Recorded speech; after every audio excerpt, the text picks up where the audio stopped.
अस्सलाम वालेकुम नाज़रीन, मैं हूं अरसान खोखर। आप देख रहे हैं प्रोग्राम द टॉक शो।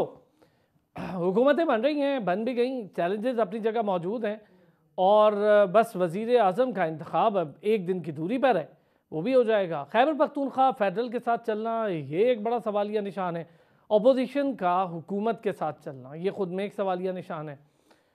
एक ख़त की गूंज है और गुज़िश्ता रोज़ हमने इस पर बात करने की कोशिश की तो कोई सेटिस्फैक्ट्री जवाब नहीं मिला हमें।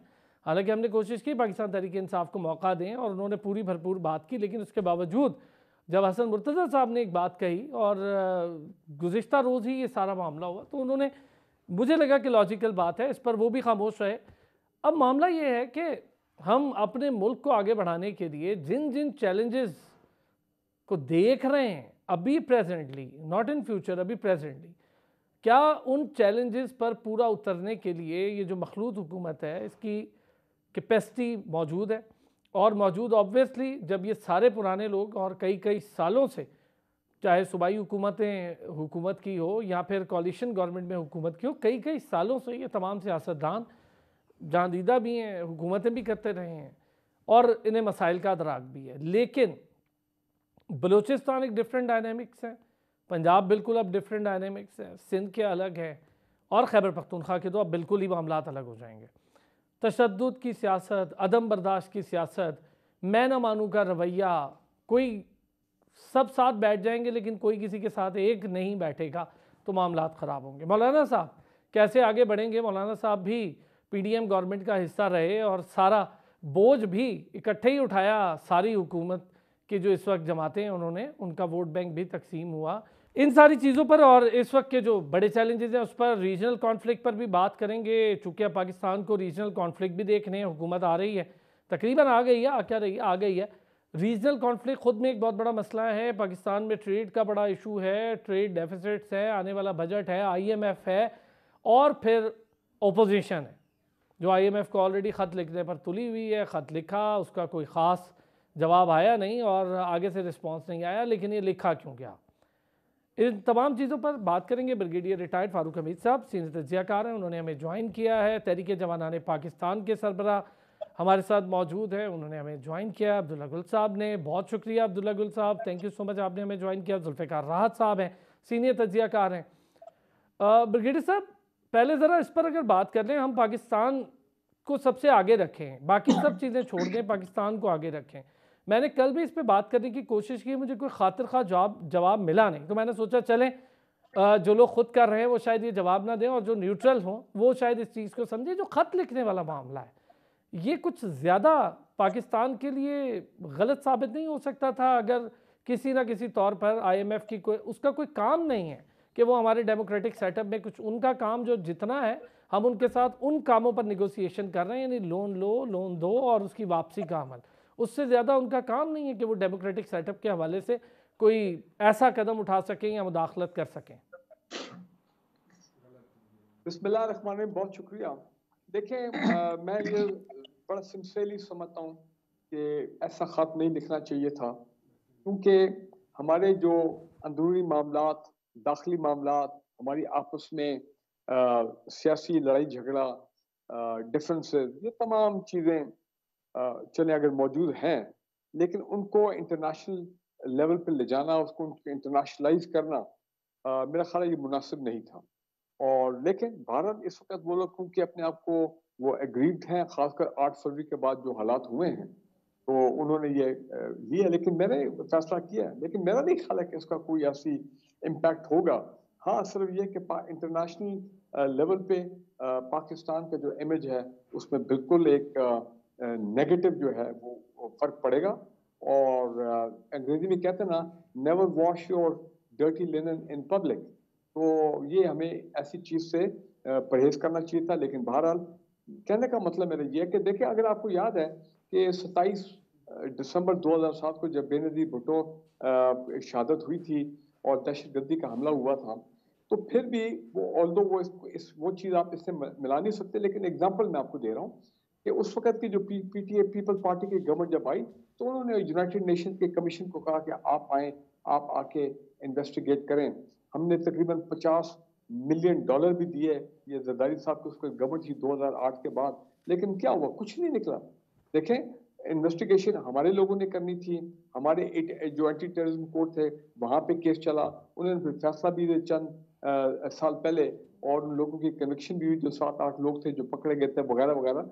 सो मेरा पॉइंट है कि ऐसे अपने अंदरूनी मामलात में इंटरनेशनल ऑर्गेनाइजेशन को इन्वॉल्व नहीं करना चाहिए। IMF तो वैसे उसका ये रोल ही नहीं बनता है। और हम हमारे पास बड़े एवेन्यूज थे। 2013 में भी जब रिगिंग के मामला हुए थे तो कमीशन बना था, तहरीक भी चली थी, और दोनों तमाम पॉलिटिकल पार्टी आमने सामने बैठ के उन्होंने कमीशन का फैसला किया, मसले की रेजोल्यूशन आगे ले जाने के लिए TOR भी बनाए गए, फिर वो कमीशन भी बना। और अभी जो दूसरा हमारे पास है जो नॉर्मल सिस्टम है वो यही है ना, इलेक्शन कमीशन पाकिस्तान में जाएं, आप अपनी ग्रीवेंसेस फाइल करें, कंप्लेंट फाइल करें, उसके बाद इलेक्शन ट्रिब्यूनल है, उसके बाद हाई कोर्ट है, सुप्रीम कोर्ट है। सो ये भारत, इन्होंने, मैं समझता हूँ कि इन्होंने जज्बात भी कि इनको नहीं करना चाहिए था। फिर मैंने कहा इफेक्ट इसका कुछ नहीं होगा। IMF ने तो बड़ा क्लियरली कह दिया। देखिए जो अमरीकी स्टेट डिपार्टमेंट है, आपने नोट किया होगा, वो भी बार बार कह रहे हैं कि जनाब ये आपका इंटरनल मसला है, आप इसकी जो एलिगेशंस हैं धांधली की, आप इसके खुद अपने पाकिस्तान के लेवल पे इंटरनल मामला है, खुद इसको आप इन्वेस्टिगेट करें, जो भी आपके पास लीगल, कानूनी और डेमोक्रेटिक ऑप्शंस हैं। तो यही एक तरीका है आगे चलने का। लेकिन मैं एक बात कहना चाह रहा हूँ कि ये बात सही है कि जो लोग 1988 के बाद से पावर में रहे, आते जाते रहे हैं, एक वो चलता था मैरी गो राउंड आप कह लें, लेकिन और वही लोग अब तकरीबन आए हैं। वो अलग बात है कि इस दफा पार्लियामेंट में हमें बहुत नए चेहरे नजर आए, यंग लोग आए हैं। मैं देखा हूँ कि पाकिस्तान में एक ट्रांजिशन है, ओल्ड जनरेशन जिसको ओल्ड गार्ड भी आप कहते हैं, ओल्ड गार्ड, वो अब आहिस्ता आहिस्ता मैं देख रहा हूँ कि they will fade away now politically they will fade away। Pakistan की नई generation will now take over, it is in the process of taking over, और यही लोग अब आपको अगले इलेक्शन में डोमिनेट करते हुए नजर आएंगे। ठीक है अब्दुल्ला गुल साहब, ख़त का मामले पर पहले बात, फिर ज़रा सदारती इलेक्शन भी अब सर पे है और सेनेट की जो खाली नशस्तें होने वाली हैं वो भी सर पर हैं। तो ये जो ख़त है, बैरूनी मुदाखलत की खुद बात करने वाली जमात अब खुद बैरूनी मुदाखलत को दावत दे, ये तो कोई तुक नहीं बनता। बिस्मिल्लाहिर्रहमानिर्रहीम, बहुत शुक्रिया अरसलान साहब। और मेरा ख्याल है कि इस खत लिखने के मकासद जो हैं वो तो उसके ऊपर बात करनी बड़ी ज़रूरी है। एक तो ब्रिगेडियर साहब ने जैसा फरमाया कि ये नहीं लिखना चाहिए था, बिल्कुल मैं इत्तफाक़ राय रखता हूँ। लेकिन क्या अगर ब्रिगेडियर साहब को पता था, आपको पता है, आम आदमी को पता है कि IMF जो है वो कोई इन्वेस्टिगेटिंग एजेंसी तो है नहीं कि वो इसके अंदर जो है वो तहकीकात करे और कोई पाकिस्तान के ऊपर कानूनन तौर पर कोई मुसल्लत कर सके चीज, तो फिर ऐसा क्यों कहा गया, ये बड़ा अहम है। इसका मतलब यह है कि आप पाकिस्तान के खिलाफ एक केस बिल्ड कर रहे हैं, और ये सिर्फ ये बात नहीं है कि जब से PTI की हुकूमत गई है, बल्कि ये बात इससे पहले की शुरू है। अगर आप याद करें कि अमेरिका में बतौर वजीर आजम जब इमरान खान साहब जाते हैं तो गालिबन वहां ब्रुकिंस इंस्टीट्यूट या पीयू कॉरपोरेशन के ऊपर वो एक थिंक टैंक से बात करते हुए लेक्चर देते हैं, और उसमें ये बाकायदा एलिगेशन लगाते हैं कि पाकिस्तान की जो प्रीमियर इंटेलिजेंस एजेंसी है वो बाकायदा जो है दाइश को जो है वो ट्रेनिंग देती रही है। ये एक बहुत बड़ा मेरे ख्याल में पाकिस्तान के ऊपर एक वार था, और पाकिस्तान के वजीर आजम की जानिब से, साबिक नहीं हाजिर सर्विस वजीर आजम की जानिब से एक बहुत बड़ा बहतान लगाया गया। उसके बाद दूसरा मौका ये आता है कि वो ईरान जाते हैं बतौर वजीर आजम पाकिस्तान, और वहां के सदर से बात करते हुए वो ये बोलते हैं कि जो ईरान में दहशत गर्दी हो रही है उसके पीछे पाकिस्तान की इंटेलिजेंस एजेंसी मौजूद है। ये ऑन रिकॉर्ड बात है। इसके हवाले से जब मैं ईरान में गया तो उन्होंने कहा कि गो के ये बात पाकिस्तान की, ये जो बात थी ये ईरान के लिए तो फायदेमंद थी, लेकिन हकीकत में ये बात नहीं करनी चाहिए थी। ये खुद ईरान की जो टॉप लीडरशिप थी उसने मेरे साथ बात की और उन्होंने इस पे इजहार अफसोस किया। तीसरी बात आ जाए, आपको अंदलीब अब्बास साहिबा जो कि PTI की थी, और इसी तरीके से शीरीन मजारी साहिबा जो ह्यूमन राइट्स की हवाले से, और फिर ह्यूमन राइट्स की मिनिस्ट्री भी उनके पास थी, इंसानी हकूक की, तो उन्होंने बाकायदा खतूत लिखे और यूनाइटेड नेशन के ह्यूमन राइट्स चैप्टर को और मुख्तलिफ ह्यूमन राइट्स की तंजीमों को खतूत लिखे और अदलीब अब्बास साहिबा ने बाकायदा एक ईमेल जो है वो जनरेट की और उस ईमेल की वीडियो बनाई और बताया कि पाकिस्तानियों को किस तरीके से गैर मुल्कों में मुकीम और पाकिस्तान के अंदर रहने वाले किस तरह से वो ईमेल लिखेंगे, उसको किस तरह से फॉरवर्ड करेंगे, किस ईमेल एड्रेस पे भेजेंगे और फिर उसके बाद उनका एक रजिस्ट्रेशन का कोड आएगा और उसको आप संभाल के रखेंगे। फिर आपको याद होगा कि यहाँ बात खत्म यहाँ भी नहीं होती, फिर शुरू होता है कि पाकिस्तान मुखालिफ जो अफवाज मुखालिफ जो एक बयानिया है उसको बाकायदा जो बरतानिया के बकिंगम पैलेस और अमेरिका की सड़कों के ऊपर बाकायदा स्क्रीनें लगा के मोबाइल गाड़ियों के ऊपर रख के जो बड़ी बड़ी स्क्रीनें उनको तशहीर की जाती है और पाकिस्तान जो अंदर पाकिस्तान के हालात हैं उनको दिखाया जाता है। मेरा सवाल ये है, कोई एक आदमी मुझे ये जवाब दे दे कि दुनिया के अंदर ऐसी कोई बात क्या दिखाई गई? क्या ये बेहतर नहीं था कि फलस्तीन पे जो मजालिम थे वो भी इसी तरीके से दिखाए जाते और पता चलता कि दुनिया को, तो फिर हमें पता चलता कि हाँ भाई आप कितने बड़े मुसलमान और कितने बड़े पाकिस्तानी और हुब्बुल वतन इंसान। अब आईएमएफ को खत लिखने का मकसद ये है कि ये असल में चार्ज शीट किया जा रहा है क्योंकि भारत की फौज जो है वो इंसानी जो हकूक की पामाली है उनके अंदर मुलविस है और यूनाइटेड नेशन की 2 रिपोर्ट्स उनके ऊपर मौजूद हैं। अब पाकिस्तान की फौज पर ये इल्जाम लगाना है कि वो ह्यूमन राइट्स वायलेशन करती है, इसी वजह से तमाम तर बातें जो चल रही हैं आईएमएफ और वर्ल्ड बैंक का यहाँ भी किस्सा खत्म नहीं होता। शौकत तरीन जो वजीर खजाना थे वो उस वक्त के वजीर खजाना जो केपी और पंजाब के थे जब इनकी हुकूमत थी पीटीआई की वहां दोनों सूबों में, तो वो उनको कह रहे हैं कि आप जो है आईएमएफ को जो है वो उसके शराइत को मानने से इनकार कर दें और उनको आप रिजेक्ट कर दें। ठीक है, वो ऑडियो लीक हम सब ने सुनी जी, उसकी ऑडियो लीक्स मौजूद है और उन्होंने उनको डिनाई नहीं किया कि ये हमारी ऑडियो लीक्स नहीं है, जिसपे पंजाब के जो वजीर खजाना थे उन्होंने कहा कि जी इससे पाकिस्तान का नुकसान तो नहीं होगा, तो जिस पर उनका ये कहना था कि पाकिस्तान का क्या नुकसान होगा, हमारी हुकूमत चली गई है तो हमें कोई परवाह नहीं। अब आप आ जाएं कि अब ये खत लिखना 9.5 करोड़ लोग जो है पहले ही सतह गुर्बत से नीचे रह रहे हैं और जो हकीकत यह है कि ना नवाज शरीफ को, ना जरदारी को, ना इमरान खान को, ना मौलाना फजल रहमान को, ना किसी और को इसका फर्क पड़ेगा तो पाकिस्तानी कौम को पड़ेगा, पाकिस्तान के मजबूर बेकस बेसहारा और गुर्बत से सताए हुए लोगों को जो है पड़ेगा जब उनका मुआशी प्रोग्राम बंद हो जाएगा। क्या करना चाह रहे हैं, ये है सवाल सबसे बड़ा। आप क्या करना चाहते हैं, यानी कि आप जो है रियासत पाकिस्तान को अपनी सियासत के ऊपर दांव पे लगाना चाहते हैं। ये बात किसी सूरत काबिल कबूल नहीं है और इसके लिए पाकिस्तान का बच्चा बच्चा खड़ा हो जाएगा इस बात के ऊपर कि हमारा मुल्क जो है वो हमारी पहचान है, हमारा पाकिस्तान है तो हम हैं, हमारी सियासत है, हमारी शख्सियत है, हमारे ओहदे हैं, हमारी जर्नैली है, हमारी जो है वजारत है, हमारी जो है वो चीफ जस्टिस ही है। लेकिन ये बात जो है कैसे हो सकती है कि आप पाकिस्तान को दांव पे लगा दें? एक और भी मामला है ना अब्दुल्ला गुल साहब, यहाँ पर मैं जरा जुल्फिकार राहत साहब को भी इस पे इन करते हैं। जुल्फिकार राहत साहब, एक तो एक खत का मामला है, दूसरा हमारे पास अदालतें मौजूद हैं, इलेक्शन ट्रिब्यूनल्स मौजूद हैं, फॉर्म 45 वाली बात लेकर इलेक्शन ट्रिब्यूनल्स में गए भी हैं और जितना कहा था अपनी वेबसाइट पर भी मैंने इनके जाके देखा उससे तो बहुत कम इन्होंने क्लेम किए हैं, वो 34 के करीब है शायद, उसमें से भी 5 सीट्स का मामला अलग है। तो जितना कहा था कि 80-90 सीट्स हैं, 70 सीट्स हैं, तो ये मामला भी है। दूसरा ये खत लिखने वाला मामला, इस्लाम भाई बदकिस्मती से हर इलेक्शन के बाद इसी तरह की बहस आप और मैं सुनते हैं और पूरी कौम को ये सुननी पड़ती है।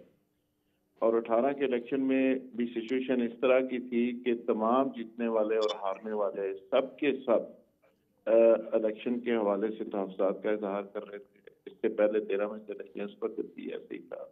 13 इलेक्शन हुए हैं अब तक पाकिस्तान की तारीख में, मासवाए एक आधे इलेक्शन के, बाकी तमाम इलेक्शन के बाद इसी तरह की सूरत हाल होती है। और जो मौजूदा इलेक्शन है, इस इलेक्शन से पहले ही आपके शो के अंदर हमने मुतअद्दिद बार कहा कि जिस तरह सिचुएशन है, जिस तरह के हालात पैदा हो चुके हैं और जिस तरह के हालात में ये इलेक्शन होने जा रहे हैं, क्योंकि किसी भी मुल्क के अंदर इलेक्शन जैसी एक्सरसाइज जो की जाती है उसके नतीजे में दो चीजें होती हैं।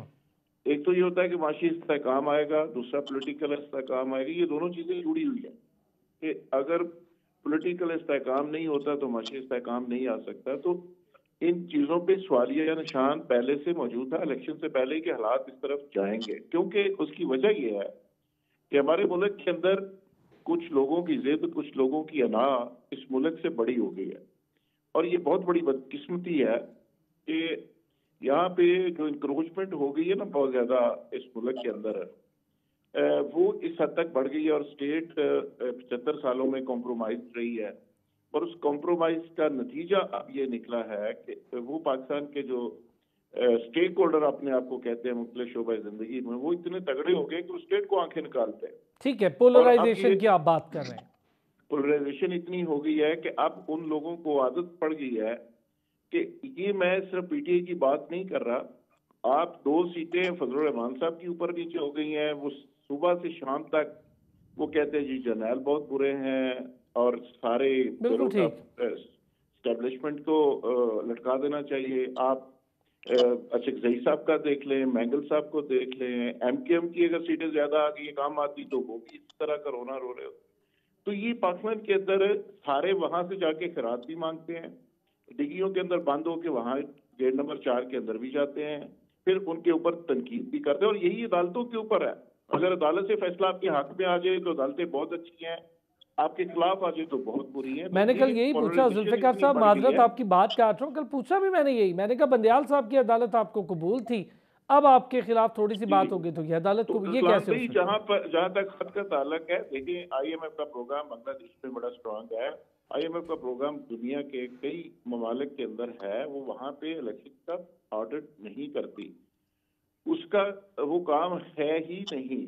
मासवाई इसके इस खत का मतलब कि जो प्रोग्राम पाकिस्तान को मिल रहा है उसको रोका जाए, इसके अलावा उसका क्या मकसद हो सकता है? और उनको भी पता है कि उन्होंने क्या ऑडिट कराना है और यहाँ पे वो ऑडिट कैसे कर सकते हैं। लेकिन बहुत सारी चीजें ऐसी हैं जो डिप्लोमेटिक नॉर्म्स के हवाले से डे 1 से मैं कह रहा हूँ कि चेयरमैन पीटीआई को शायद समझाया नहीं गया, शायद उनको उस तरह ट्रेड नहीं किया गया। वो सऊदी किंग के साथ बात करनी हो, सऊदी अरब के बारे में बात करनी हो, वो टर्किश लोगों के बारे में बात करनी हो, वो अमेरिका के दौरे के दौरान किस तरह बिहेव करना है, चाइना में जाके सारे मुल्क को चार्जशीट करके आके। लेकिन सर वो तो हीरो सिचुएशन, वो हीरोइज्म का बड़ा विन विन सिचुएशन क्लेम करते हैं। मेरा ख्याल है कि बहुत सारी चीजें ऐसी थी जो उनको समझाने की जरूरत थी और शायद उन्होंने समझने की जरूरत महसूस नहीं की। और ये हर चीज जो होती है, ये बहुत सारे मामला ऐसे होते हैं, जैसे साइफर का मामला है, ये सारी चीजें जलसे जुलूसों में तय नहीं हो सकती। बिल्कुल ठीक है, बड़ा हसास मामला है। ये पॉलिसी मेकिंग से जो ताल्लुक होता है, ये 25 करोड़ का मुल्क है, इसको किस तरह चलाना है, कैसे चलना है, इसका इंटरेस्ट क्या है, इसका नुकसान क्या है, इसका फायदा क्या है, ये मुख्तलिफ ममालिक से किसी नफरत या इंतकाम की बुनियाद पे ये रिलेशन नहीं होते, ये किसी रोमांस की बुनियाद पे भी नहीं होते, ये नेशनल इंटरेस्ट की बेस के ऊपर कंट्री टू कंट्री रिलेशंस होते हैं। तो ये पाकिस्तान की एस्टेब्लिशमेंट पूरी दुनिया में डिसाइड करती है कि उनके इंटरेस्ट कहाँ पे हैं। अब आम सिविलियंस को तो ये पता ही नहीं कि वहां पे फ्रांस के हवाले से एक पार्टी जाके इस्लामाबाद बैठ गई कि उनको सुबह निकाल दें और उनके साथ ताल्लुक खत्म कर दें। अब उनको पता ही नहीं कि आपके कितने दफाई मामला वहां पे जुड़े हुए हैं। तो ये सारी चीजों को देखना पड़ता है। बहुत अच्छे। तो आपने जो इंटेलेक्चुअलिटी की बात की ना जुल्फिकार राहत साहब, अवेयरनेस की बात की, इंटेलेक्चुअलिटी की बात की, बिल्कुल ठीक है। हमारे यहाँ थोड़ा सा एक तो डायनामिक्स बड़े अजीब से हो गए हैं। अब तो पहले एक अलग मामला था, अब बिल्कुल अलग बिहेवियर और कल्चर डेवलप हो रहा है सियासत का। एक ब्रेक लूँगा, वापस आते हैं ज़रा। अब सदारती इलेक्शन होने जा रहा है, 5 उम्मीदवार सामने आए हैं। 2 उम्मीदवार, एक तो सुन्नी इत्तेहाद और दूसरे आसिफ अली जरदारी जो कि मौजूदा गवर्नमेंट के हिमायत याफ्ता हैं। ज़रा वापस आते हैं ब्रेक से, इस पर भी बात करते हैं। वेलकम बैक जी। अब्दुल्ला गुल साहब, अगर मैं आपसे ही ज़रा शुरू कर लूँ, ये जो 5 उम्मीदवार हैं, 3 तो आज़ाद हो गए और आसिफ अली जरदारी और महमूद खान अचकजई साहब सुन्नी इत्तेहाद के हिमायत याफ्ता। वैसे तो खैर मौलाना और महमूद अचकजई साहब उन्हें काबिल कबूल नहीं थे और बैठना भी नहीं था उनके साथ, लेकिन अब बैठ रहे हैं और बहरहाल उनकी तरफ से एक उम्मीदवार हैं सामने। देखिए, बड़ी अचंभे की बात है, लेकिन रोजमर्रा जो है ये चीजें उसी तरफ जा रही हैं। एक तरफ जो है जो कॉन्फ्लिक्ट ऑफ इंटरेस्ट था वो इतना ज्यादा था कि एक वक्त में महमूद खान अचकज़ई के हवाले से जो पीटीआई की लीडरशिप थी उसके क्या ख्यालात थे वो किसी से ढके छुपे नहीं हैं।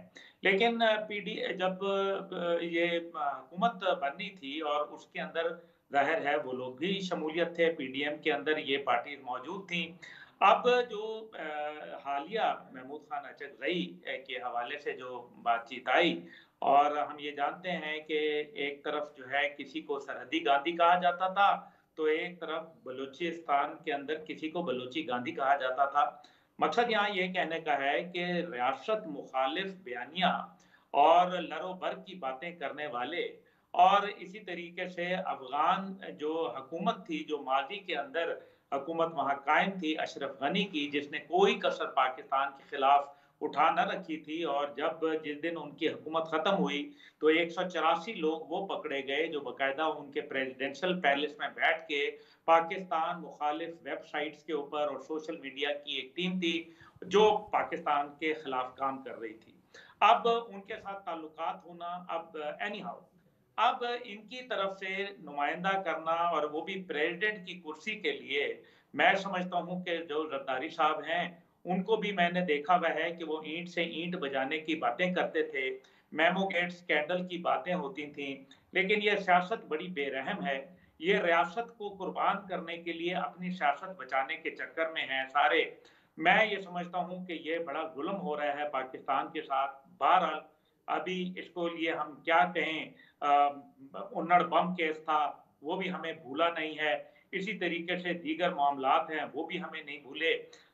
लेकिन मैं ये सारी बातें करने के बाद जो है जब अफगानिया की बात होती है और वहाँ जो है वो पाकिस्तान मुखालिफ, पाकिस्तान रियासत मुखालिफ नारे लगते हैं, उन लोगों को आप सदारत की मनसब के ऊपर जब लेके आना चाहते हैं तो इससे वाज़े आपकी जो इंटेंशंस है उनको हमें नजर आ रहा है।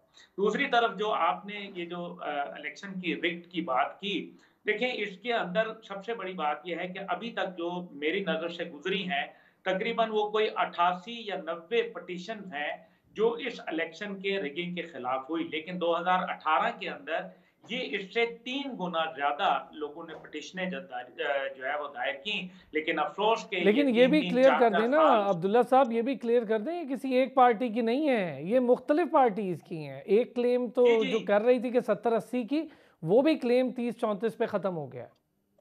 जी ऐसा ही है, लेकिन अब मैं आपको यही गुजारिश करूं ना कि एक तो वो उस पर खत्म हो गया 34 के ऊपर, लेकिन मसला यहाँ ये है कि जो रिगिंग हुई थी वो उसके ऊपर कोई बात करने वाला नहीं है कोई।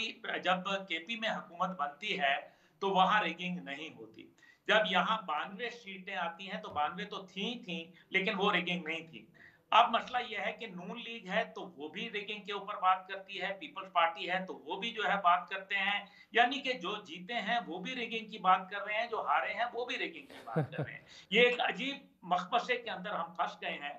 लेकिन मुझे जो नजर आ रहा है वो ये है कि ये आपस की जो जाती अना, जिस तरह अभी जुल्फिकार साहब ने बड़ी खूबसूरत गुफ्तगू की कि ये जाती अनाएं जो है वो मुल्क के ऊपर अगर हावी हो जाए, बिल्कुल ठीक बात है। मैं आपकी क्या जुल्फिकार साहब ने तो बिल्कुल जो इस वक्त का माहौल बना हुआ है उस पर बहुत सही, बिल्कुल सही तज्जिया था।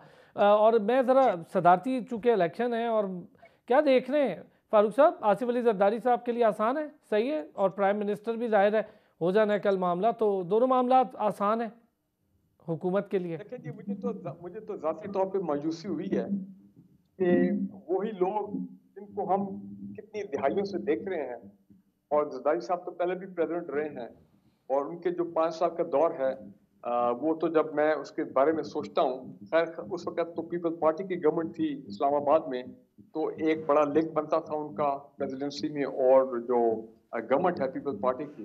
लेकिन मुझे तो एकदम वो 350 ड्रोन अटैक याद आ जाते हैं, मुझे कैरी लूकर बिल याद आ जाता है, मुझे वो मेमो गेट याद आ जाता है, फौज और ISI के खिलाफ जो अमरीकियों के साथ जो साजिश हुई थी, जिसपे सुप्रीम कोर्ट ने फाइंडिंग भी दी थी कि ये हकीकत है मेमोरेंडम और ये बिल्कुल एक it should be investigated further against the रियासत है पाकिस्तान। लेकिन क्या हुआ, किसी को कुछ नहीं हुआ। और उसी प्रेसिडेंसी में मेरा ख्याल है वो रखा गया था उनको, या प्राइम मिनिस्टर हाउस में जो उस वक्त के हमारे सफीर होते थे जिनको आर्किटेक्ट कहा जाता था उस मेमोरेंडम में। लेकिन बहरहाल वो दौर तो चले खत्म हो गया। मैं ये कहता हूँ कि भाई क्या हमारे पास कोई नए चेहरे नहीं है, कोई और अच्छे यंग डायनामिक लोग नहीं हैं? क्या हमने इन्हीं वेटरन्स के ऊपर इन्हिसार करना है कि आप आ जाइए दूसरी मरतबा? अच्छा रईस साहब मोस्ट कंट्रोवर्शियल हमारे senior Pashtun politician from Balochistan, उन्होंने आज तक कभी पाकिस्तान की बात नहीं की है। उन्होंने तो नहीं, लेकिन सर मैं यही बात तो आपसे पूछ रहा हूँ, ये जो सुन्नी इत्तेहाद के हिमायत याफ्ता हैं या पीछे पीटीआई है, ये लोग तो बड़ी तनकीद करते थे, मौलाना पर तो करते ही थे, अचक रईस साहब पर भी करते हैं। मैं ये तो कहता हूँ I am surprised at the choice of PTI oblique Sunni Ittehad council. ओ भाई आपके पास और बलूचिस्तान, अगर बलूचिस्तान से किसी को आपने लेके आना है तो गुड आइडिया, मैं सपोर्ट करता हूँ। तो और बड़े बड़े यंग लोग हैं, डायनामिक लोग हैं, श्योरली सियासतदान जो कि आ सकते हैं प्रेसिडेंसी में, ठीक है ना? तो ये मैं been a very bad choice. Sir chairman senate भी बलूचिस्तान से आए थे ना, और सबने उनको कहा कि ठीक है वो एक सियासतदान है और बड़े हम्बल सियासतदान है, चल गए वो, और कोई मसला नहीं हुआ, उनके खिलाफ तहरीक भी आई, वो भी नाकाम हुई, चल गए वो। अच्छा रईस साहब की जो माइंडसेट है उसको समझने की जरूरत है प्लीज। ये कल की उनकी स्पीच नहीं देखी पार्लियामेंट में, नहायत अब मुझे आज मैं बता देता हूँ आपको, मुझे एक पीटीआई के सुन्नी इत्तेहाद काउंसिल के मेंबर का फोन आया, पुराने मेरे दोस्त, वो कहते हैं कि हम तो कोई शौक हो गए कि यार ये क्या कर दिया अपना अच्छा रईस साहब ये क्या गुफ्तगू कर रहे हैं पार्लियामेंट में।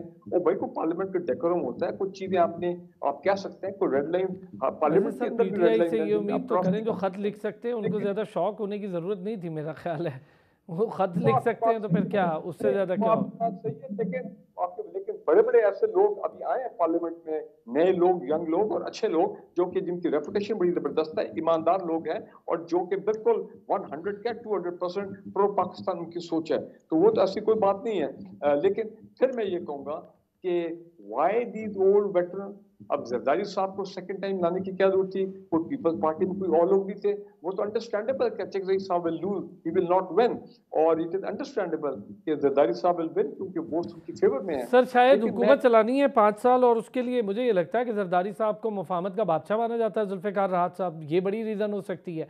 आसानी से देख रहे हैं, वैसे तो खैर पीपल्स पार्टी कह तो रही है कि खाली नशिस्तें सेनेट की उनके लिए एक मुश्किल मरहला ज़रूर है। देखिए ये जो बार बार मेरे दोस्त बात कर रहे हैं ये बिल्कुल दुरुस्त है कि पाकिस्तान की बहुत से लीडरशिप ऐसी है जिनकी शक्लों पे बिल्कुल एक्सपायरी डेट लिखी हुई है। ये एक्सपायरी डेट सियासी तौर पे मैं कह रहा हूँ, जी जी बिल्कुल, जिंदगी उनकी अल्लाह में उनको जिंदगी दे, लेकिन पॉलिटिकली मैं मौका देता हूँ फारूक साहब आपको बात कर लें। 2 साल, कुछ साल में, कुछ 2 साल में, कुछ 4 साल में, ये मेरा ख्याल है आहिस्ता आहिस्ता ये एक एवोल्यूशन शुरू है और ये चीजें आगे बढ़नी है, ये रुकनी नहीं। लेकिन बदकिस्मती ये है कि इस मुल्क के अंदर जिस अंदाज में चीजों को चलाने की कोशिश की जा रही है, और मैं समझता हूँ कि आहिस्ता आहिस्ता जो मेरा थीसिस है, मैं समझता हूँ कि ये मुल्क अनगवर्नेबल होता जा रहा है। ये पॉलिटिकल लोगों ने जितना बोझ इस मुल्क के ऊपर ला दिया है, ये 1260 सियासी बेरोजगार जिनको 8 फरवरी के बाद रोजगार मिला है, इनमें एक बंदा मुझे बता दे कोई देने का काम इस मुल्क के लिए करता है?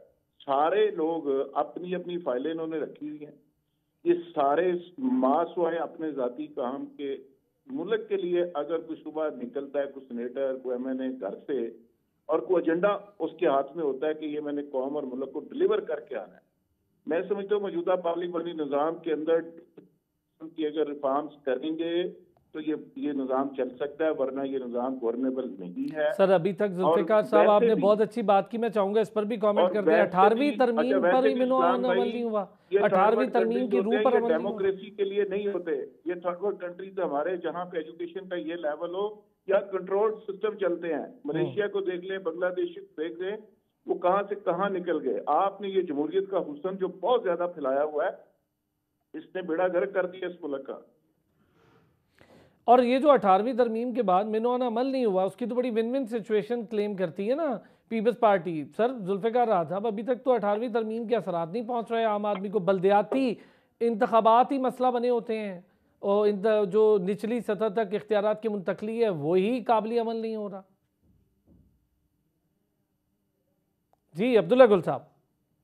जी देखिए, मैं ये समझता हूँ कि जो अभी सूरत हाल है, ये बात ठीक है कि ये अभी मामलात जो हैं वो बड़े संगीन होते जा रहे हैं और पार्लियामान जो है वो ऐसा लगता है कि ऐसी जो खांगड़ गाय जिनको कहा जाता है, जो दूध नहीं देती लेकिन जो यानी कि कोई मस्बत काम नहीं होता, लेकिन खाना पूरा खाती हैं और गंद पूरा मचाती हैं।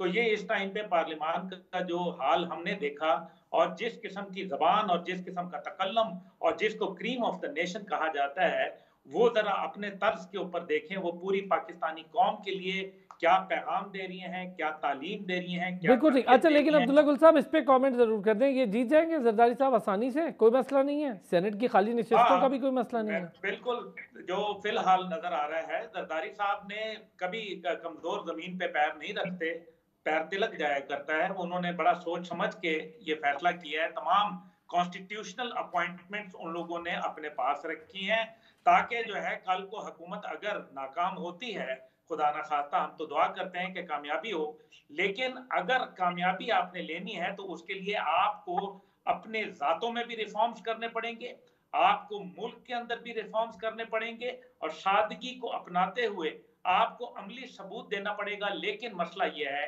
कि ये चूं चूं का मुरब्बा है, ये आपस में एक दूसरे के साथ दस्तों गिरबां होंगे। अगर लीडरशिप अच्छी भी होना चाहे तो उनके जो नीचे लोग हैं वो उनके मुंह को खून लगा हुआ है, उनके हाथों पर हराम है और वो जो है कभी बात नहीं आएंगे, क्योंकि पाकिस्तान का अदालती निज़ाम इंतहाई कमजोर है, सजा मिलती नहीं है। यहाँ जिसको जजा मिलनी चाहिए है उसको सजा मिलती है और जिसको सजा मिलनी चाहिए है उसको जजा मिलती है। हम जो है वो अगर 25 करोड़ कौम में हम अगर एक अच्छा सदर, एक अच्छा वजीर आजम, एक अच्छा वजीर आला, एक अच्छा गवर्नर अगर हम नहीं चुन सकते तो फिर अल्लाह ताला जो है वो ऐसी कौमों को जो है माफ नहीं करता। हमें अपने आगे मुस्तकबिल को देखना है, नौजवान नस्ल को मायूसी से जो है अब्दुल्ला बचाना साहब है। एक अच्छी अपोजिशन भी तलाश नहीं कर पाते जो तमाम मसाइल की अंडरस्टैंडिंग रखे, अवेयरनेस रखे, कम से कम अदराक तो रखे कि मसाइल है क्या, अपोजिशन का रोल क्या है। हम तो अपोजिशन ही नहीं एक अच्छी चुन पा रहे। ऑपोजिशन का रोल है ना, बड़ा वाज़ेह है। ऑपोजिशन का रोल है कि पहले सुबह शोर मचाए, शाम को इकट्ठे बैठ के मफादात को बांट ले। ये ऑपोजिशन का रोल है और ये माजी में भी रहा है और आपको नजर आएगा मुस्तकबिल में। फारूक साहब कुछ कहना चाह रहे थे। मैं समझता हूँ कि अदराक सबको नए भी हैं, सबको मालूम है कि क्या हमारे चैलेंजेस हैं, क्या मसाइल हैं, लेकिन बात यह कि वो एक पॉलिटिकल विल और डिटर्मिनेशन और अज़म होता है, कमिटमेंट, वो आई डोंट नो वो डेमोन्स्ट्रेट कर सकेंगे या नहीं। मिसाल के तौर पे एक एग्जांपल दे रहा हूँ कि डेवलपमेंट फंड्स हैं। आप जब पीडीएम की गवर्नमेंट गई थी 16 महीने वाली, तो मुझे याद है चंद उनके जाने से चंद हफ्ते पहले खबर आई थी कि जनाब 80 अरब रुपए या मे बी मोर या round figure development fund parliamentarians को दिए गए थे। मुझे आप ये बताएं कि एक एग्जाम्पल, ये जो पैसा इतना दिया गया था उसकी क्या कोई अकाउंटेबिलिटी हुई, कोई ऑडिट हुआ कि वो क्या प्रोजेक्ट्स हैं, किन प्रोजेक्ट्स पे वो पैसे खर्च किए गए, वो मुकम्मल हुए, अधूरे रह गए, क्या हुआ उस पैसे के साथ, कोई आपको बताएगा नहीं। और अभी आप देखेंगे कुछ अरसे बाद फिर वही बंदरबांट शुरू हो जाएगी जून से पहले, जब बजट आने से जो ये फाइनेंशियल ईयर खत्म कि फिर जनाब आप देखेंगे डेवलपमेंट फंड जो है वो दिए जा रहे हैं। और दूसरी इंपॉर्टेंट चीज ये कि ये जो नई क़यादत है इसको अपने माइंडसेट को रिफॉर्म करना है। हम एक मकरूज कौम, चैलेंजेस बहुत $128 अरब के नीचे दबे हुए कि एक गरीब कौम है, गरीब अवाम है। गरीब अवाम जो है वो तो दे रहे हैं अपना कुर्बानियां और देते रहेंगे पाकिस्तान की खातिर। तो ये जो अब गवर्नमेंट आई है, ये जो लीडरशिप है, खुदारा क्या ये कुर्बानियां देने को तैयार है? That is going to be the biggest dilemma, the biggest issue for us. या ये वही अपना मौज मेला, वही वीवीआईपी प्रोटोकॉल, वही डेवलपमेंट फंड, वही जनाब अपना सिक्योरिटी प्रोटोकॉल, वही फॉरेन ट्रिप्स, क्या सब कुछ उसी तरह? बिल्कुल ठीक सर, जिनका आप जिक्र कर रहे हैं ना फारूक साहब, ये अब ये मॉरल मामलात से और इथिकल मामलात से निकल के चैलेंजेस की तरफ चली गई ये शक्ल। अगर जुल्फिकार राहत साहब आपको आवाज़ आ रही है, अगर आप साथ हैं तो? जी सुल्तान भाई। जुल्फिकार साहब, चैलेंजेस का अदराक आप समझते हैं कि जो हुकूमत में लोग बैठे हैं और जो अपोजिशन में बैठे हैं, अपोजिशन अगर ये विन विन सिचुएशन करती रही कि हमने बड़ी अच्छी अपोजिशन की, हमने लड़ाई कर ली, कोई बात नहीं मानी, हुकूमत ये कहती रही हम मना के उन्हें वापस लाते रहे, तो यही देखते रहेंगे हम अगले 5 साल?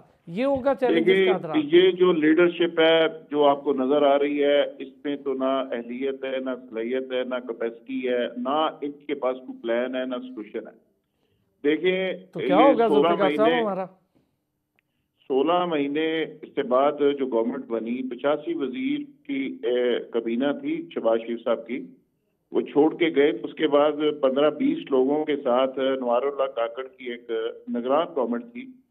इसी गए गुजरे निजाम में थोड़ी सी चाबी दी गई, स्टैब्लिशमेंट ने जरा सपोर्ट किया, स्मगलिंग भी रुक गई, डॉलर भी नीचे आ गया, स्टॉक एक्सचेंज भी ऊपर चली गई, अच्छा डिलीवर करना शुरू कर दिया। अच्छा जिक्र किया, डिलीवर करना शुरू कर दिया। अब भी सियासी निजाम में कॉम्प्रोमाइजेस होते हैं। ये निगरान गवर्नमेंट में कॉम्प्रोमाइज नहीं थे, जो उन्होंने इलेक्शन नहीं लड़ने थे। अब ये सारे के सारे लोग, जिनको मैं कहता कि 1260-70 लोग जो सियासी बेरोजगार आए हैं, ये अपने रोजगार पहले तो अपना पेट भरेंगे, फिर अपने ग्यालों मतवालों को ऊपर लेके आएंगे। जो साइकिल पे है वो बर्स्पीड पे चला जाएगा, मस्ती वाला हेलीकॉप्टर पे चला जाएगा। तो इस मुल्क के वसाइल को माले गनीमत की तरह जिस तरह ये सारे शराफिया लूट रही है, उसके बाद आप इससे तवक्को कर रहे हैं कि ये आपके मेरे लिए सोचेंगे। उनको तो अपनी फिक्र पड़ी हुई है, सबको, सब अपने अपने घर की जहां पे फिक्र पड़ी है। इस मुल्क की किसको फिक्र है? कौन मुल्क का सोच रहा है? आज भी ये सारी जो लीडरशिप है, जब भी इन्होंने बाहर का रुख करना है ना, इनकी क्रेडिबिलिटी क्या होगी, इनकी मोरालिटी क्या होगी, कौन मुल्क इनको मुंह लगाएगा? फिर क्या होगा? आर्मी चीफ की गारंटी चाहिए जी, फिर आर्मी चीफ साहब जगह जगह जाएंगे, फिर इनको पैसे मिलेंगे, पाकिस्तान की स्टैब्लिशमेंट गारंटी देगी, फिर इनको 4 आने मिलेंगे। ना सऊदी अरब मुंह लगाएगा, ना मुत्तहिदा अरब अमारात पूछेगा, ना कोई और मुल्क पैसे देगा। तो ये देखिए, ये सब कुछ फौज ने ही करना है, स्टैब्लिशमेंट ने करना है। तो फिर गालियां भी वो खाती है। मैं तो हैरान हूँ इन सियासतदानों की कि इन्होंने पॉलिटिकल सिस्टम को, इंस्टीट्यूशन को ना स्ट्रांग किया है, ना मैच्योर किया है, ना अपने आप को बदला है। इनके रवैयों में जमहूरियत नहीं। मुल्क के अंदर जमहूरियत कैसे आएगी? जमहूरियत किसी बिल्डिंग का, किसी चिड़िया का नाम नहीं है। जमहूरियत सबसे पहले तो इनके रवैयों में होनी चाहिए, फिर इनकी पार्टियों में होनी चाहिए, फिर मुल्क के अंदर जमहूरियत होगी। और ये असेंबली को कहते हैं कि ये हमारा सियासी काबा है। सियासी काबे के अंदर बैठ के इस्लाम पे जो कुछ हो रहा है, बिल्कुल सही। अब्दुल्ला गुल साहब ने जिसकी तरफ जिक्र किया, हमारे सर शर्म से झुक जाते हैं कि पूरी नस्ल को आप क्या क्या रोजाना की बुनियाद पे सुना रहे हैं, क्या समझा रहे हैं, क्या उनकी ग्रूमिंग कर रहे हैं, क्या तरबियत कर रहे हैं। तो ये 25 करोड़ का मुल्क है, ये एक मजाक अच्छा नहीं जुल्फिकार साहब, मैं अगर आपका इस पर एक, अभी तक आप देखें इलेक्शन हो गया, प्रोसेस आगे बढ़ गया, सदारती इलेक्शन आ गया, कल वजीर आजम ने आ जाना है, हम अभी तक इलेक्शन प्रोसेस की सोच से बाहर नहीं आ रहे। हम ये नहीं सोच रहे, हमारे रीजनल कॉन्फ्लिक्ट सर उठा रहे हैं, हमारे पास इकोनॉमिकल मसाइल सर उठा रहे हैं, हमारी यूथ बेरोजगार बैठी है, दुनिया की बड़ी तरीन यूथ है वो बेरोजगार बैठी है। हम अभी तक लगे हुए हैं कि मुझे मेरी सीट नहीं मिली, उसको इतने वोट नहीं मिले। भाई, जो दुनिया के टॉप इश्यूज है, हमारा वो आखिरी इशू भी नहीं है। दुनिया पूरी बहस कर रही है कि आबादी ठीक कैसे होगी, दुनिया बहस कर रही है क्लाइमेट चेंज का मसला हल कैसे होगा।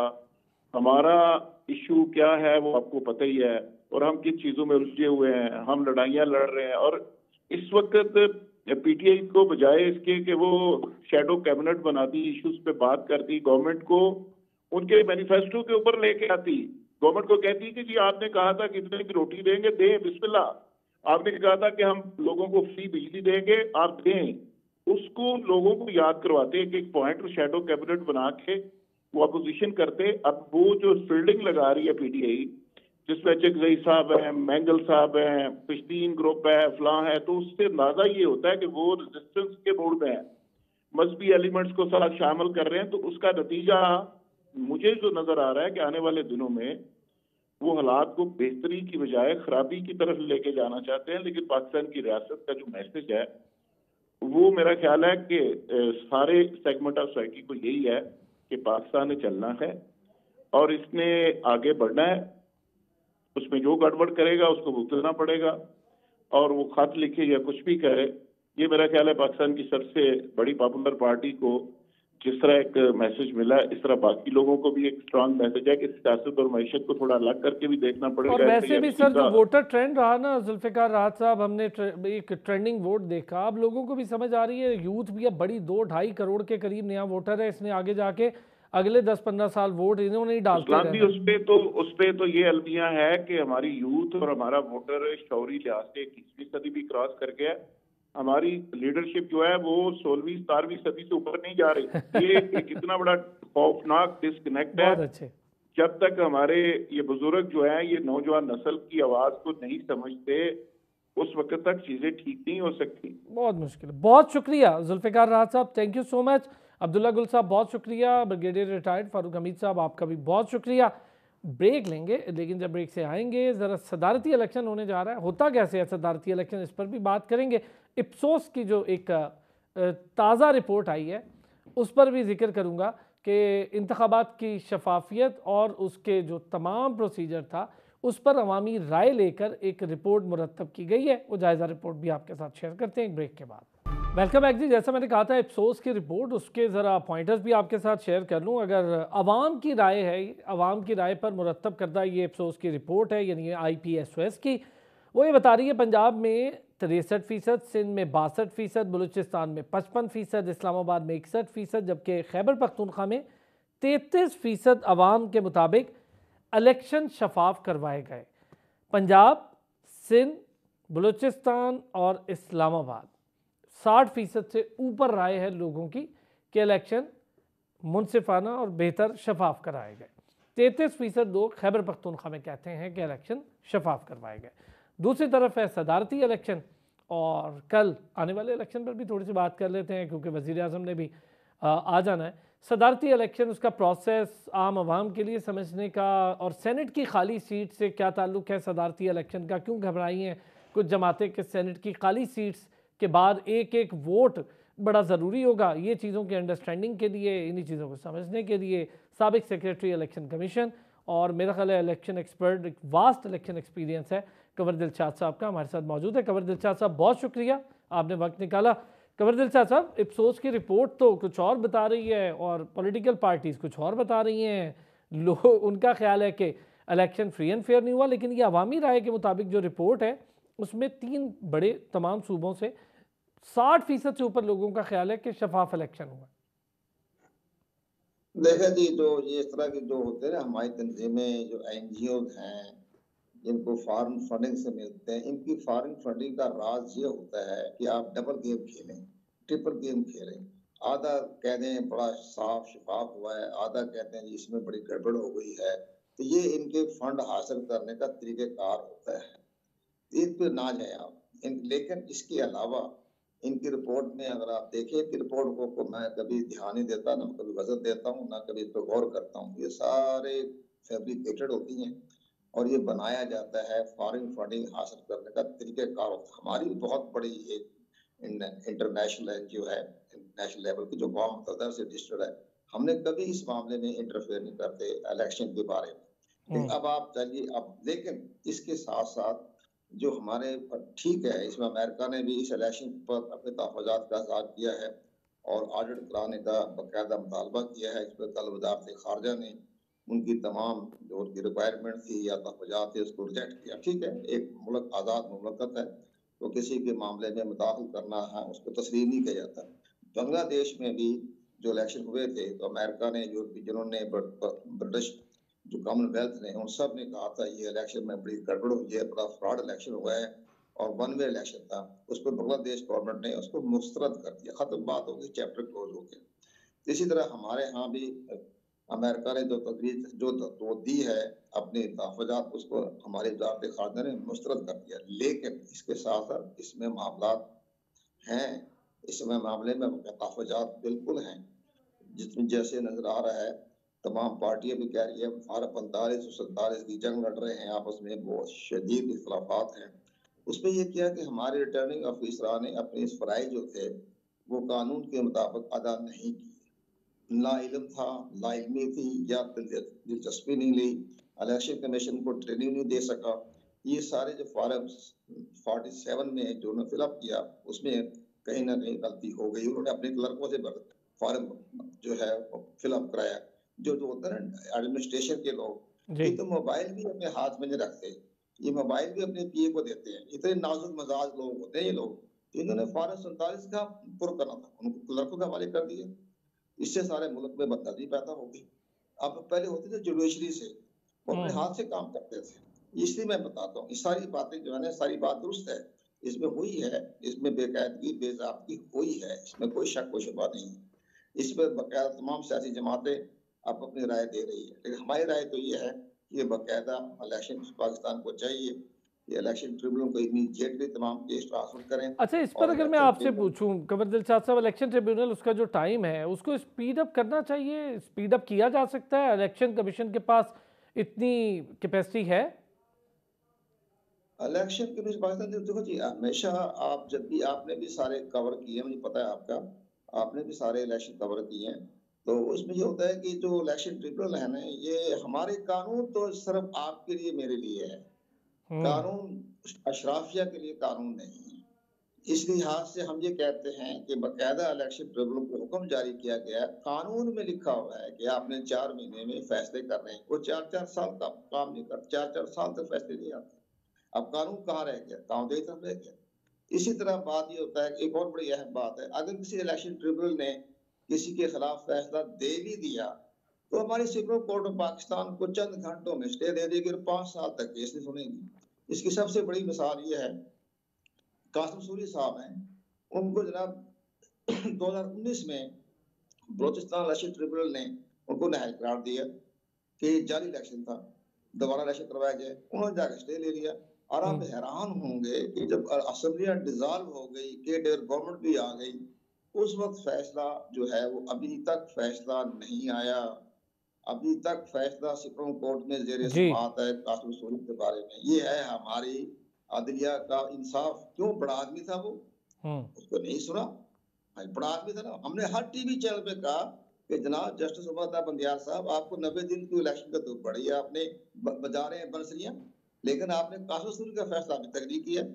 तो ये सारी चीजें हमारे लिए, गुरबा के लिए, अमीरों के लिए और है, गरीबा के लिए और है। ये जो इलेक्शन का इंसाफ होगा ना, इसमें देखते हैं 62 शख्सियात है, केस ही नहीं सुना जाएगा, और केस सुन भी गया तो हमारी हाई कोर्ट ने स्टे दे देना है और इलेक्शन नए सिरे से हो जाएंगे, उसका केस समाज के लिए नहीं आएगा। अच्छा, ये बताइए इलेक्शन रिलेटेड, अगर मैं जो भी आपका हो गया है, आप असेंबलियां बन गई है, स्पीकर का इलेक्शन हो गया है, सदर का इलेक्शन हो रहा है, प्राइम मिनिस्टर का इलेक्शन मंडे, कल संडे को हो रहा है, मंडे को हम उठा रहे हैं, तो बस सब ठीक है। कौमी असेंबली में अपना एहतजाज जारी रखें, आवाम को में एहतजाज करने की जरूरत नहीं है। अपने कौमी असेंबली में आवाजें उठाएं, बाकायदा तहरीक पेश करें, उसके ऊपर बाकायदा ये भी कह सकते हैं कि जनाब इस पर एक इलेक्शन का एक जुडिशल कमीशन बनाया जाए, जैसे कि 2014 में बना था जस्टिस अमीरुल मलिक की सदारत में। इसी तरह बना ले कि अपना एक वो मुतालबा करें, अब आप इस्तेमाल ना करें। आप ठीक हो गया। अच्छा, इससे पहले कि मैं सदारती इलेक्शन उसके प्रोसीजर आपसे जानूं, लोग भी सुनना चाहते हैं, तो मुझे ये बताइएगा सर कि ये जो गवर्नमेंट में बैठे लोग हैं, अब इनका काम है, हुकूमतें बन गई, अपोजिशन आ गई, किसी एक मसले पर इकट्ठे हों और इलेक्शन रिफॉर्म्स पर खुद काम कर लें। ये तो इनका काम है, हर साल या हर इलेक्शन में इस पर उंगली उठाने से बेहतर है कि इस पर रिफॉर्म्स कर लें, एक मैकेनिज्म बना लें, एक मुस्तनद काम कर लें, और फिर इदारे को भी तनकीद से बच जाएगा, इलेक्शन का इदारा भी, और जाहिर है ये जो लोग बैठे हैं असेंबली में ये भी बच जाएंगे हर बार ये कहने से कि नहीं जी इस बार इलेक्शन ठीक नहीं हुआ। नहीं, ये बात दुरुस्त फरमाई आपने, बड़ा अच्छा एनालिसिस किया आपने। सबसे बड़ी अहम बात यह है कि हमारे अस्करी इदारों के सरबराहों को कोई इन्वेस्टिगेशन करनी चाहिए। गलतियां ये खुद करते हैं, आप इशारा देते कंधों पे हाथ रख के, आप समझे, कंधों पे हाथ रखना इशारा, ये जानबूझकर हमारी आर्मी को टार्निश कर रहे हैं। आर्मी का कोई ताल्लुक नहीं है किसी मामले में। इन्होंने जो भी गड़बड़ करते हैं अपने इंडिविजुअल तरीके से करें या मुनज़्ज़म तरीके से करें, ये हमारी अस्करी क़यादत की तरफ इशारा करते हैं। ये हमारी अस्करी क़यादत को मालूम होना चाहिए कि जनाब उन्होंने तो कभी इंटरफेयर ही नहीं किया, लेकिन नाम उनका लेते हैं ये। तो इस लिहाज से ये बड़ी अहम बात। अब आप आइए कि अब ये सदारती इलेक्शन में PTI की हमायत याफ्ता जो पार्टी है, सुन्नी दाद कौंसल, उन्होंने बड़ी एक अक्लमंदी से बड़ी सियासी गेम खेली। उन्होंने जनाब महमूद खान अचकजई को अपना सदारती उम्मीदवार खड़ा कर दिया। अब बड़ी भारी शख्सियत है महमूद खान, वही पाकिस्तान के बड़े पैट्रियोटिक सियासतदान है, मेरे बड़े गहरे दोस्त थे। और मैं जब बलोचिस्तान में इलेक्शन कमिश्नर था तो मेरे पास आमतौर पर चाय पीने आते थे, बड़े मोहब्बत से पेश आते थे, बड़े अच्छे आदमी हैं। उनका एक सदारती इलेक्शन में हिस्सा लेना पाकिस्तान की वादत, पाकिस्तान की सालमियत के लिए बहुत ही मफीद मैसेज। हार जाए कोई फर्क नहीं पड़ता, हारना पड़ना पड़ता है, ज़ाहिर है उनके पास मेजॉरिटी नहीं है, लेकिन इससे पाकिस्तान की सालमियत और वादत को दुनिया में भर में अच्छा पैगाम जाएगा और बलूचिस्तान में अच्छा पैगाम। लेकिन बलूचिस्तान की रिप्रेजेंटेशन के हवाले से बहुत मुश्किल लम्हा आएगा, वो आसानी से सदर नहीं बन सकेंगे, बहुत मुश्किल मरहला आएगा, क्योंकि महमूद कातिल एक बड़ी कदावर शख्सियत है। तो ये सारी चीजें हमें भी देख रहे हैं, सब भी कर रहे हैं, लेकिन जरदारी के चांसेस ज्यादा हैं, उनका वोट बैंक ज्यादा है इस मामले में। लेकिन सर जरा सुनने वालों को चले बात हो गई तो ये भी बता दीजिएगा, सेनेट की खाली नशिस्तें और सदर के इलेक्शन, क्या इन दोनों का ताल्लुक है, जरा सुनने वालों के लिए बता दीजिए।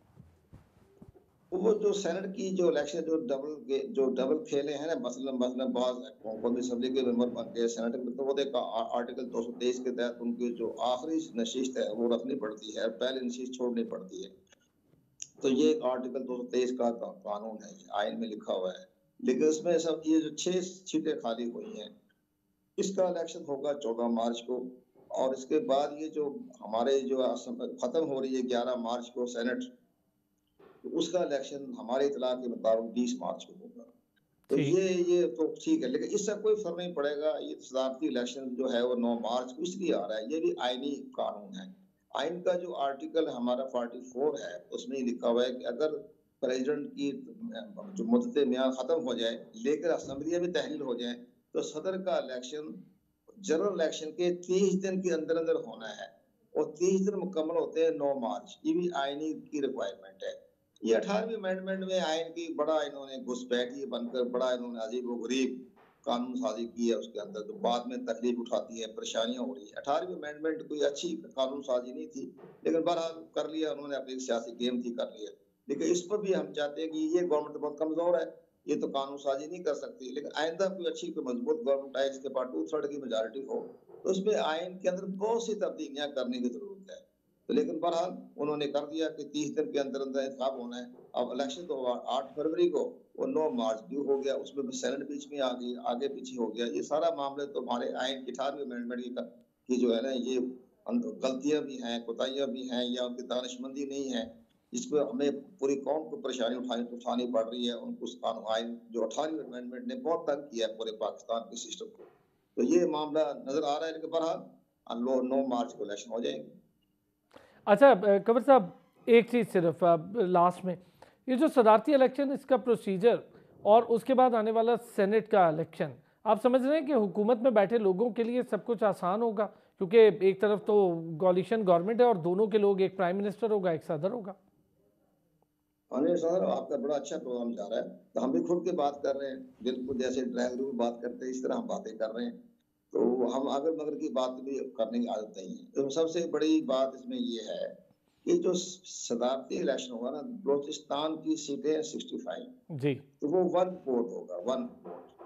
अब 65 सीटों को आप बाकी 22 वाली पंजाब में सीटें इस वक्त जो ख्वातीन का अभी फैसला नहीं हुआ है, तो 22-23 फीट अभी सीटें रखी हुई है, पेंडिंग में है।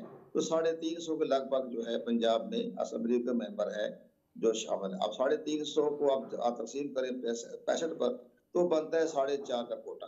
तो 4.5 का 1 वोट बनेगा पंजाब में।